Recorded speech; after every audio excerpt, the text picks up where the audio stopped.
does it become a crime? Because we saw what happened with the MP for Mukurweini, John Kagushia. He said something in vernacular that was termed as a threat to some people because of their political rights, and said that if you do this, we will do this.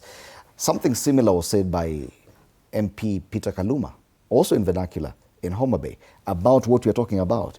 And he's yet to be arrested even now. And we wonder, okay, so what does qualify as crime, and when do we now turn to police and not these other bodies like NCIC? Thank you very much. Now, if you look at Article 33, sub-Article 2 of the Constitution, it says your freedom of expression does not extend to incitement to violence and propaganda for war.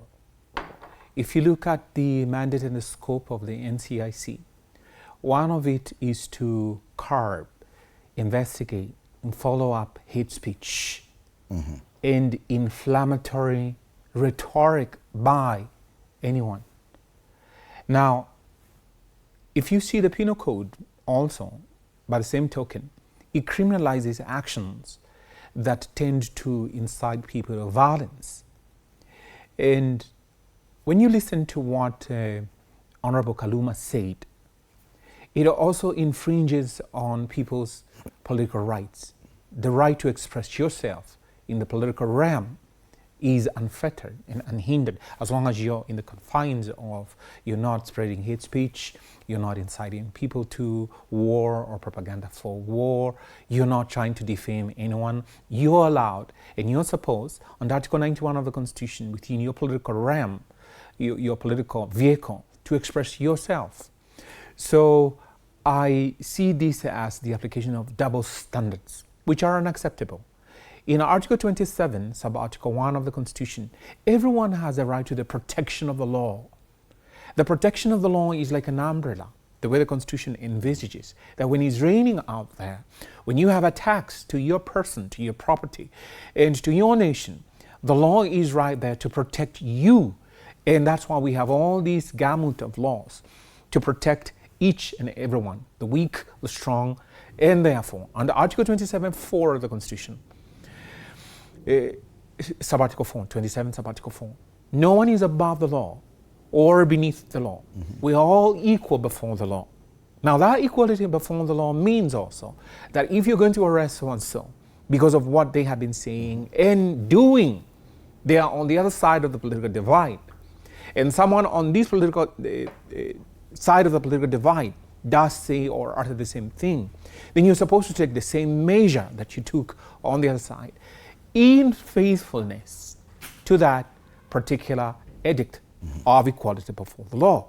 Now, under Article 10, sub-Article 2A and B of the Constitution, you do have also the principle of the rule of law, which is espoused as a value that should be binding on these entities like the NCIC and the police. But what is the main role of the police? It is to maintain security and order. It is to ensure that the state is not attacked externally and internally, if it is the military, for instance. That's the work of the security forces. But if they transgress that boundary, abdicate their role, or neglect to enforce the law, then they are failing. And when we were here the other day, I was able to cite to you Section 6 of the National Police Service Act, which points to the IG, the Inspector General of Police, as the bearer of the ultimate responsibility for these sort of actions. So he should come out and say, why is he not arresting Kaluma? Why, at a bare minimum, summon him so that he records a statement. Now, why is this very important? As we go to the elections, and you find that this is entrenched, where you can place barricades along the road to prevent political opponents from getting to your political zone, as it were. You have zoned it. That qualifies as a crime? Yeah. Even under the Elections Act. Why is that an offense? Because you are preventing someone from expressing their political right. And also, let us not forget, under the Constitution, everyone has a freedom of movement. that you can move freely around the country without inhibition. But this is the crux of all this. And this is a point that, for me, is very dangerous.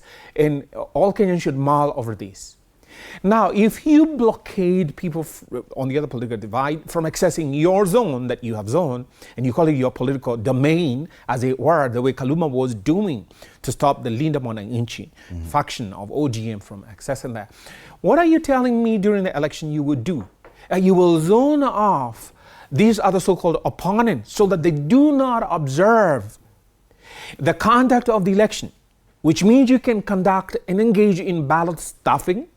You can engage and conduct in all manner of shenanigans. Okay.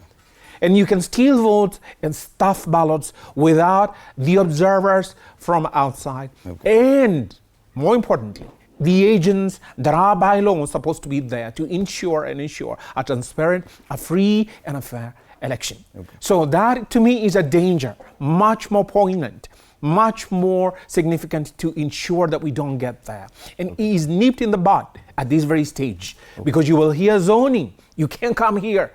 And people will accept it. And what will that portend? That the theft of the vote will happen without any sort of challenge. All right. And thank you for pointing out the article.